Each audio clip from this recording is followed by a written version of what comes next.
पाकिस्तान हमेशा से ही दाऊद को डिसोन करता रहा कि वो उनके देश में नहीं है। पाकिस्तान में एक सीरीज से पुराने जो टेररिस्ट थे, जो हिंदुस्तान में टेररिस्ट एक्टिविटीज़ में लोग इन्वॉल्व थे, वो एक एक करके मरते जा रहे हैं। दाऊद जो है वो पहली बड़ी मछली है जिसको किसी ने मारने की कोशिश की है। अगर ये सही है खबर तो, अगर उसको किसी ने मार दिया और वो एलिमिनेट हो गया तो हमारे लिए बहुत अच्छी खबर रहेगी। दाऊद का एग्जिस्टेंस ही आज तक पाकिस्तान ने माना नहीं, इसलिए वो मर भी गया, जिंदा है या मर गया या हॉस्पिटल में है, पाकिस्तान कभी एडमिट करेगा नहीं। Right now, I'm joined with former ADG PK Jain sir. Sir, thank you for connecting with us. सूत्रों के हवाले से खबर आ रही है दाऊद जो है वो अस्पताल में कराची के एडमिट है। एक अलग से फ्लोर दिया गया है, काफी ज्यादा सिक्योरिटी जो है वो बीफ अप कर दी गई है। वही पाकिस्तान जो दाऊद बताता था कि दाऊद हमारे पास नहीं है, आज कहीं ना कहीं वो Catch-22 सिचुएशन में है। कैसे देखते हैं इस चीज? देखिए, सबसे पहले तो उसकी जो खबरें हैं कि उसको जहर दिया गया, अपने घर पे बेहोश मिला और उसको हॉस्पिटल में एडमिट किया गया, ये सब र्यूमर्स हैं। पाकिस्तान इसको कभी ऑफिशियली कंफर्म करेगा नहीं। अभी सिर्फ वहाँ के मीडिया पे चल रहा है, लोकल जो उनका सोशल मीडिया उस पर चल रहा है कि दाऊद को किसी ने जहर दे दिया, वो हॉस्पिटल में है, लेकिन किस हॉस्पिटल में है, किस हालत में है, किसी को मालूम नहीं। पाकिस्तान हमेशा से ही दाऊद को डिसोन करता रहा कि वो उनके देश में नहीं है। हमारी गवर्नमेंट ने बहुत बार ये प्रूफ के साथ में, डॉक्यूमेंट्री एविडेंस के साथ पाकिस्तान गवर्नमेंट को हैंड ओवर किया कि दाऊद पाकिस्तान की धरती पे है और वहां से टेररिस्ट एक्टिविटीज को कंट्रोल कर रहा है, लेकिन उन्होंने कभी माना नहीं। तो इसलिए ये वाली खबर, इससे पहले भी दाऊद के बारे में खबरें आई थी कि वो बीमार हो गया, उसको कैंसर हो गया, उसको कुछ लिवर का डैमेज हो गया, लेकिन ये सब खबरें हैं। क्योंकि दो चीजें हैं इसमें जो सिर्फ गैस वर्क है प्योरली। एक तो यह है कि पाकिस्तान में एक सीरीज से पुराने जो टेररिस्ट थे, जो हिंदुस्तान में टेररिस्ट एक्टिविटीज में लोग इन्वॉल्व थे, वो एक एक करके मरते जा रहे हैं, अननोन लोग उनको मारते जा रहे हैं। उसी कड़ी में दाऊद जो है वो पहली बड़ी मछली है जिसको किसी ने मारने की कोशिश की है, अगर ये सही है खबर तो। लेकिन इसके बाद में हाफिज सईद है, मजूर अहमद है, बहुत सारे ऐसे लोग हैं जो अभी भी इस लाइन में बाकी हैं। तो इसलिए कहना बहुत मुश्किल है कि एक तो इसके पीछे ISI का हाथ हो सकता है, क्योंकि अभी भी जनरल जो है पाकिस्तान के अमेरिका में बैठे हुए हैं, तो वहां पे क्या डील हुई उनकी, क्यों ये घटना हुई, इसके बारे में बहुत सारा संशय अभी बना हुआ है। लेकिन हमारे लिए अगर ये खबर सही है तो हमारे लिए बहुत वेलकम खबर है। एक देश का बहुत बड़ा दुश्मन, जो हमारे दुश्मन देश के साथ में हाथ मिला के बैठा हुआ था, अगर उसको किसी ने मार दिया और वो एलिमिनेट हो गया तो हमारे लिए बहुत अच्छी खबर रहेगी। और बहुत सारे, हालांकि उसका नेटवर्क जो है हिंदुस्तान में, महाराष्ट्र में, मुंबई में पहले से बहुत कम हो गया, लेकिन फिर भी न्यूसेंस वैल्यू तो उसकी है ही। तो इसलिए एक इस तरह का जो न्यूसेंस वैल्यू वाला एक माफिया सो है, वो अगर खत्म हो जाए तो हमारे लिए बहुत वेलकम न्यूज रहेगी। सर, क्या आपको लगता है ISI जो है वो इस चीज को सप्रेस करने की कहीं ना कहीं कोशिश करेगा अगर ये खबर सच है तो?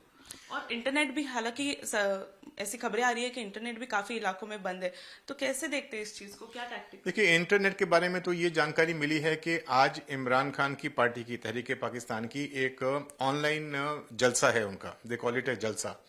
तो उसकी वजह से लाखों लोग उस जलसे में जुड़ने की उम्मीद है, इसलिए वहां पे सारे सोशल मीडियम को बंद कर दिया गया है। और जैसे ही वो उसका टाइम निकल जाएगा या उनका वो जलसा हो जाएगा तो उसके बाद में शायद ये सोशल मीडिया फिर से चालू कर दिया जाए। दाऊद कोई पाकिस्तान में इतनी बड़ी फोर्स नहीं है कि जिसकी वजह से वहां पे कोई law and order situation create हो या कोई इस तरह की घटना हो जो उनके देश में किसी भी तरह का खतरा पैदा कर सके। इसलिए उसकी वजह से इंटरनेट बंद करना ये स्वाभाविक नहीं लगता। दूसरी बात यह है कि दाऊद का एग्जिस्टेंस ही आज तक पाकिस्तान ने माना नहीं, इसलिए वो मर भी गया, जिंदा है या मर गया या हॉस्पिटल में है, पाकिस्तान कभी एडमिट करेगा नहीं। दाऊद कहीं मर भी गया तो उसको एक अनजान व्यक्ति के तौर पे कहीं दफना दिया जाएगा, क्योंकि जैसे ही दाऊद की एग्जिस्टेंस को पाकिस्तान अपनी धरती पे कबूल करेगा तो बहुत सारी इंटरनेशनल प्रॉब्लम्स उसके लिए खड़ी हो जाएंगी। अभी हाल ही में पाकिस्तान FATF के लिस्ट से बाहर निकला, ब्लैक लिस्ट में जाते जाते बचा। अगर वो मान लेता है कि दाऊद इब्राहिम उसके धरती पे है और वहां से ऑपरेट कर रहा था, तो उनके लिए इंटरनेशनल लेवल पे, स्पेशली उनके फाइनेंशियल जो उनकी स्टैंडिंग है, उस पर बहुत एडवर्स इफेक्ट पड़ेगा। सर, आपने जैसे कहा कि काफी जो कुख्यात टेररिस्ट है वो एक एक करके मर रहे हैं, क्या आपको लगता है कि ये एक साजिश भी हो सकती है कि उसको मरा हुआ दिखाने की और फिर वो अपना काम कंटिन्यू करे, अपने बिजनेसेस कंटिन्यू करे? देखिए, इंटेलिजेंस में इसको डिसइंफॉर्मेशन कैंपेन बोलते हैं। तो डिसइंफॉर्मेशन फैलाई जाए, जैसे अभी हाफिज सईद है, उसको 31 साल की सजा दे दी, लेकिन है वो हाउस अरेस्ट में, उसके पास में सब सुविधाएं उपलब्ध हैं, अपने नेटवर्क को पहले की तरह चला भी रहा है वो। तो ये एक डिसइंफॉर्मेशन कैंपेन है कि हमने उसको सजा दे दी। इसी तरह से बहुत सारे टेररिस्ट हो सकते हैं कि मर गए या नहीं मरे, इसके बारे में कोई जानकारी नहीं है। वो जो मीर करके एक व्यक्ति था जो पहले हमारे यहाँ टेररिस्ट एक्टिविटीज में इन्वॉल्व था, वो भी मरा या नहीं मरा उसकी भी आज तक कंफर्मेशन नहीं है। तो इसलिए दाऊद की भी कंफर्मेशन हमारे पास में आएगी नहीं। लेकिन उसको मरा हुआ दिखाने से पाकिस्तान को कोई फायदा नहीं है। पाकिस्तान तो एडमिट करेगा ही नहीं, लेकिन सपोज वो मरा हुआ रहा या जिंदा रहा तो उसका कोई फर्क पड़ने वाला नहीं है, क्योंकि जैसे वो अपना नेटवर्क चलाता है तो आज नहीं तो कल और 15 दिन में वो जिंदा है ऐसी इन्फॉर्मेशन सामने आ ही जाएगी। उसके साथ में जो लोग एसोसिएटेड हैं उनसे कभी बात होती है, उनके साथ में जो भी संपर्क होता है, उसके जो 2 नंबर के गुर्गे जो हैं वो छोटा शकील हो या उसका भाई हो अनीस इब्राहिम, तो कहीं ना कहीं से इन्फॉर्मेशन आ जाएगी कि वो जिंदा है या नहीं जिंदा है। लेकिन मेरा क्या कहना है कि इसके लिए, लेकिन आईएसआई के लिए सब लोग लाइबिलिटी बन चुके हैं। इसलिए एक एक करके जितने भी इस तरह के लोग थे जो अब उनके लिए जिनको संभालना मुश्किल हो रहा है, यहाँ पे डिमोनेटाइजेशन हो गया तो जितना फेक करेंसी का कारोबार था वो बंद हो गया। तालिबान के साथ मिलकर भारत ने हजारों एकड़ अफीम की खेती को नष्ट कर दिया, तो जो ड्रग्स का कारोबार था उसके ऊपर असर हो गया। तो अब ले दे के दाऊद के पास में 2-4 गिने चुने बिजनेसेस रह गए, जिसमें क्रिकेट बैटिंग हो गया, हथियारों की तस्करी हो गया, दूसरे देशों में जो काम करता है वो हो गया। तो इसलिए भारत में जहां तक उसकी नकेल है काफी हद तक कसी जा चुकी है। भारत में वो थोड़ी बहुत न्यूसेंस वैल्यू आज भी रखता है क्योंकि उसका नेटवर्क है पुराना यहाँ पर, लेकिन वो भारत में कोई बहुत ज्यादा डैमेज पिछले 9 साल में नहीं कर पाया, एक इंसिडेंट नहीं हुई। इसलिए अब उसकी यूटिलिटी जो है वो कम हो गई। तो हो सकता है कि अब उसको पाकिस्तान को उसकी जरूरत नहीं है। सर, आप जैसे कह रहे हैं कि आईएसआई को अभी या फिर पाकिस्तान को उसकी जरूरत नहीं है, हालांकि आईएसआई ही है जो उनको सेफगार्ड कर रहा है इतने समय से। तो अभी ये जो सिचुएशन है, क्या आपको लगता है कि जो पॉइजनिंग की खबर आ रही है, क्या ये आईएसआई के द्वारा ही इनिशिएट किया गया होगा? हो सकता है। देखिए, एक कसाब नाम का व्यक्ति था, आपको मालूम है, जो हमारे मुंबई के हल्लों में इन्वॉल्व था। एक आदमी हिंदुस्तान में जिंदा पकड़ा गया और पाकिस्तान को पूरे इंटरनेशनल लेवल पे बहुत एम्बेरसमेंट का और शर्मिंदगी का सामना करना पड़ा। दाऊद जैसा आदमी अगर जिंदा किसी एजेंसी के हाथ में लग गया या पाकिस्तान ने एडमिट कर लिया तो उनको कितनी ज्यादा एम्बेरसमेंट पूरे इंटरनेशनल लेवल पे झेलनी पड़ेगी, इसका आप अंदाजा लगा सकती हैं। इसलिए उसको संभाल के रखना, उसको प्रोटेक्शन देना ताकि उसको कोई अगवा ना करके ले जाए, ये सारी चीजें पाकिस्तान के लिए बहुत ज्यादा महत्वपूर्ण है।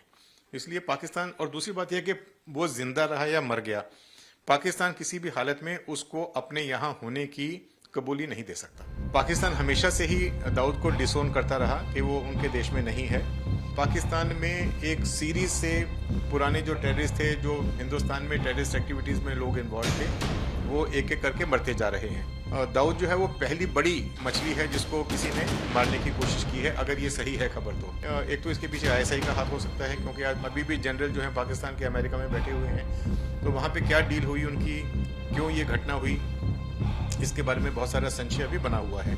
अगर उसको किसी ने मार दिया और वो एलिमिनेट हो गया तो हमारे लिए बहुत अच्छी खबर रहेगी। दाऊद का एग्जिस्टेंस ही आज तक पाकिस्तान ने माना नहीं, इसलिए वो मर भी गया, जिंदा है या मर गया या हॉस्पिटल में है, पाकिस्तान कभी एडमिट करेगा नहीं।